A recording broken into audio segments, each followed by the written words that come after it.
Siamo al 25 gennaio, abbiamo ancora più o meno una settimana di mercato di fronte a noi, con la priorità dell'Inter che resta il colpo sulla fascia destra, occupata per il momento soltanto da Luis Enrique, che è tornato al centro del dibattito non solo per la sostituzione al 34esimo minuto di Inter Pisa, ma anche e soprattutto per le voci dalla Turchia relative ad un forte interessamento del Besiktas e di un'offerta sul piatto pronta per la dirigenza nerazzurra, che nel frattempo sta cercando di strappare, Perisic al PSV. Ma non si guarda soltanto a questa finestra di mercato, ma si guarda anche in prospettiva, con il nome di Guglielmo Vicario che ritorna in pool per andare a sostituire Sommer in scadenza di contratto a giugno. E in tutto questo, calderone Chivu si sta preparando ovviamente a tornare in campo già mercoledì per la sfida di Champions League decisiva, contro il Dortmund, proprio per, scoprire quello che sarà il destino dei nerazzurri nella massima competizione europea e appunto sul panorama europeo. Non possiamo quindi che raccogliere tutto e condensare tutto in questo nuovo contenuto con tutte le top news,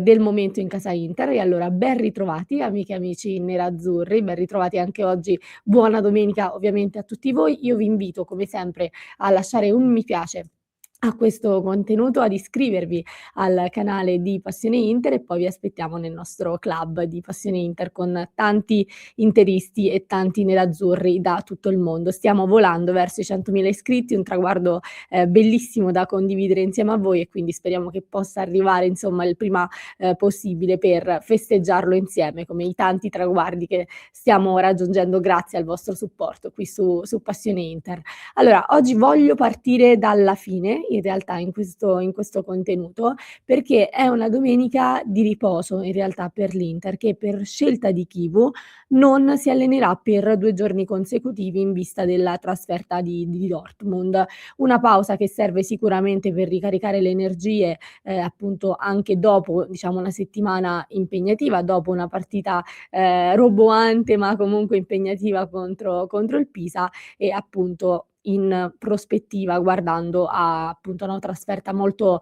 insidiosa a Dortmund, che sarà l'ultima giornata tra l'altro della league phase di Champions League. Non è la prima volta che Chivu fa una scelta del genere, condivisibile o meno, perché, già prima della partita contro il Lecce, poi vinta per 1-0 con gol di Pio Esposito dall'Inter, il mister aveva lasciato la squadra a riposo proprio alla vigilia, che è un qualcosa che raramente succede. Quindi è una scelta che insomma Chivu ripete e sta ripetendo, probabilmente perché ha capito che la gestione migliore per questo gruppo è anche questa e dargli magari del tempo di riposare. Saranno appunto 48 ore di riposo per la squadra, ma anche 48 ore nelle quali Chivu potrà riflettere sulle scelte da fare e mi viene da dire su una in particolare, sicuramente quella relativa a Jan Sommer che, è stato, non messo in dubbio dall'allenatore in questi giorni, anche dopo la prestazione contro il Pisa e le critiche che sono arrivate. Chivu aveva preso le sue difese e tra l'altro non dovrebbe essere neanche in dubbio per Dortmund a livello di, titolarità, ma oggettivamente è un Sommer che sta vivendo una stagione molto complicata, con una media voto che non sfiora la sufficienza e soprattutto un dato che vi voglio riportare che secondo me ci dà una fotografia diciamo importante e significativa della stagione di Sommer, perché il dato, quello che vedete cerchiato in rosso insomma, ci confronta diciamo quelli che sono i gol subiti con i gol attesi. È un dato negativo, il che vuol dire che Sommer ha subito da quello che è il numero più o meno 2-3 gol in più rispetto a quanto avrebbe dovuto, quanto ci si sarebbe aspettato e anche dalla pericolosità di quelli che sono stati i tiri. E in Serie A è 19esimo per gol evitati, quindi per un portiere di un top club come l'Inter, primo in classifica è sicuramente un dato che fa riflettere. Non è diciamo questo contenuto non vuole essere un modo per mettere e condannare, Sommer, è soltanto un modo per riflettere insieme a voi su quelli che sono i dati che abbiamo alla mano e soprattutto anche per proiettarci sul mercato, perché appunto non è ancora chiara quella che sarà la gestione di Chivu tra Sommer e Martinez, anche se un'idea ce la siamo fatta e probabilmente quello che è stato l'infortunio di Martinez andrà a complicare ancora di più l'inserimento del giocatore, ma la cosa certa è che Sommer a fine stagione lascerà l'Inter e la dirigenza sta pensando ovviamente ad un sostituto. Negli ultimi giorni si era parlato molto del Dibu Martinez, di un altro Martinez, ma in realtà il nome che convince e tra l'altro un nome del quale vi avevamo parlato anche recentemente qui su Passione Inter con un approfondimento su di lui, è quello di Guglielmo Vicario, con anche Atobolu del Friburgo e Jorgensen del Chelsea sullo sfondo come altre opzioni, ma Vicario resta il primo nome sul quale Ausilio aveva tra l'altro messo già gli occhi per il dopo Onana. Da quello che ci risulta, la gente di Vicario sta spingendo per riportare il giocatore in Italia e la cosa fondamentale è che Vicario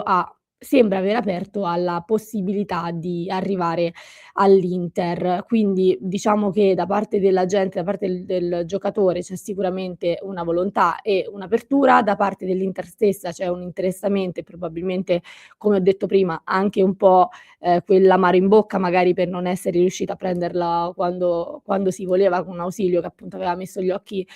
su di lui. Quindi questo è un po' il quadro in generale. La problematica, se vogliamo, o meglio il nodo da sciogliere, riguarda un po' le cifre. Innanzitutto il Tottenham, insomma andare a trattare col Tottenham non è semplicissimo, soprattutto con una valutazione alta del giocatore, perché il portiere è valutato 30 milioni, tra l'altro il suo stipendio attuale è di 2 milioni e mezzo circa, quindi più o meno 5 lordi se vogliamo, quindi anche lì ci sarebbe poi da limare eventualmente la pretesa insomma di andare al ribasso per la pretesa del giocatore e dicevo appunto 30 milioni per un portiere che va per i 30 anni, perché,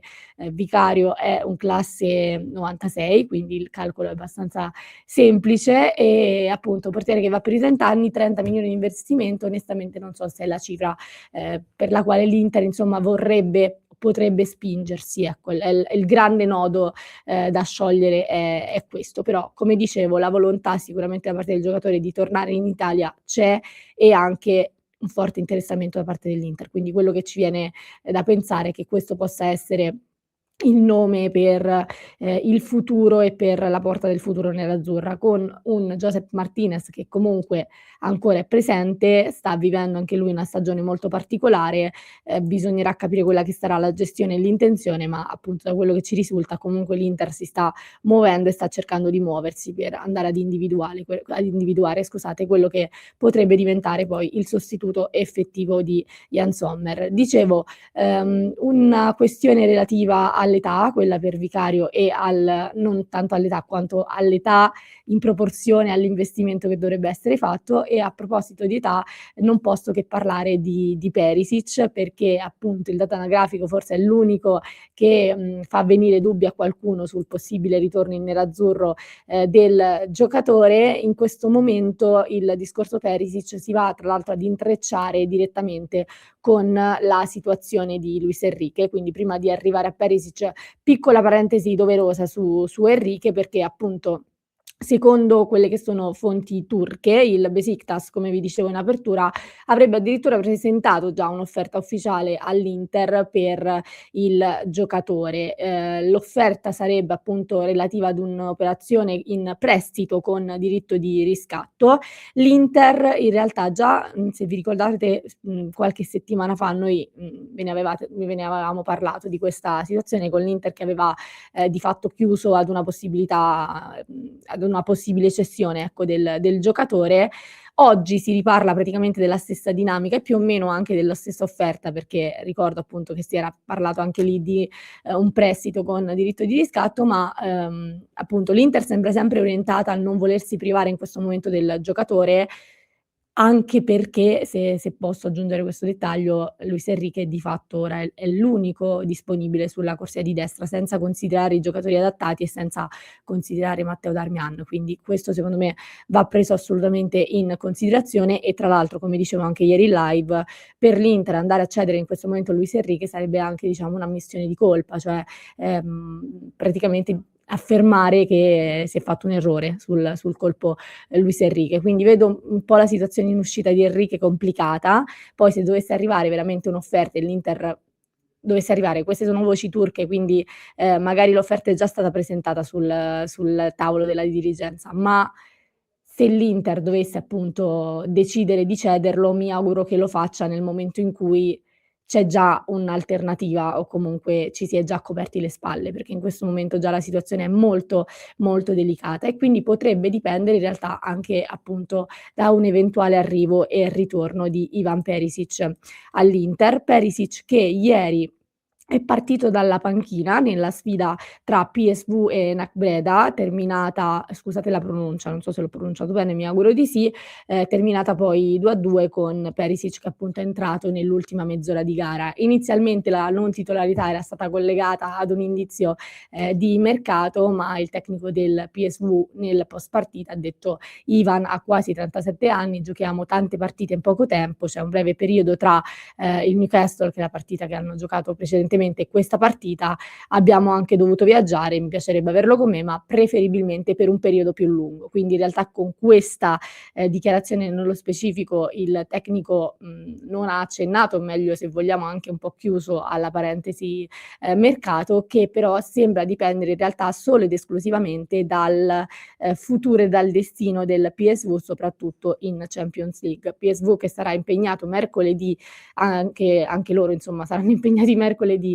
contro il Bayern, PSV che in questo momento è in zona playoff in 22esima posizione con 8 punti, quindi una situazione non proprio favorevolissima per gli olandesi e il destino di Perisic potrebbe passare proprio da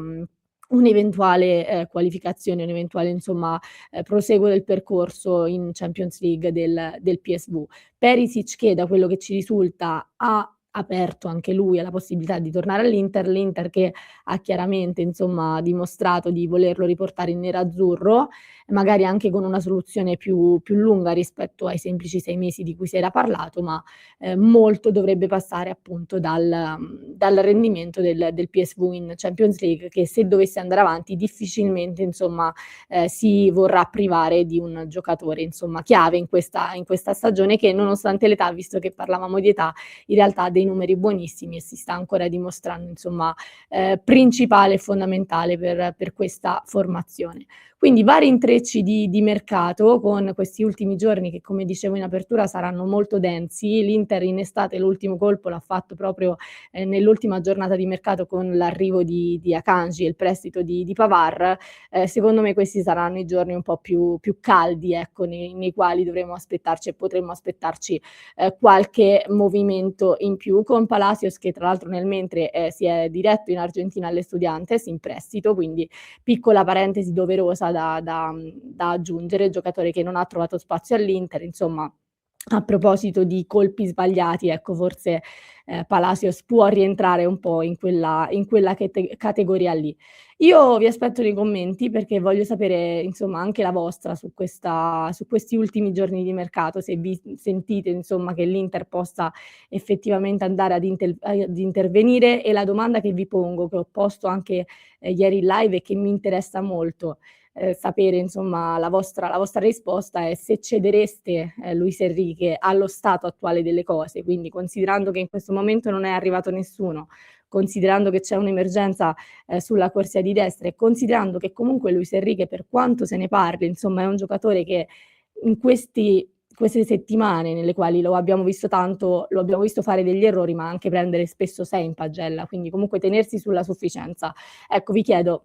Secondo voi è il caso di privarsi adesso di questo giocatore? Ditemelo nei commenti perché vi leggiamo. Poi vi aspetto alle 19:30 in diretta con il solito appuntamento, live per discutere insieme di tutto e per avvicinarci anche a quella che sarà, la sfida contro il Borussia Dortmund. Nel frattempo io lascio un contenuto al link in descrizione per chi ci sta ascoltando in podcast. Se invece ci state seguendo su YouTube vi basta cliccare qui.